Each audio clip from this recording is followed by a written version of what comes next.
How to delete GCash transaction history. Hi everyone, this is Rose and I'm here to guide you on how to delete GCash transaction history. Watch the video till the end and without further ado, let's dive right into the video.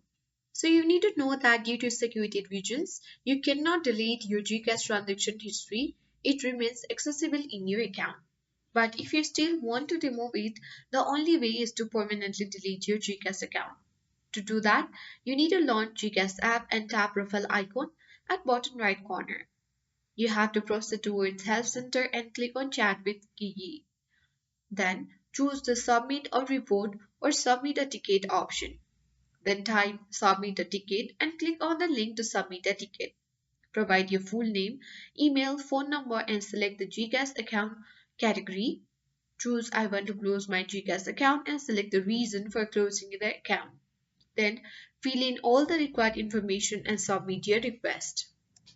Once done, you will successfully delete your GCash account and then your history on GCash will also be deleted. That's it. I hope this guide was helpful.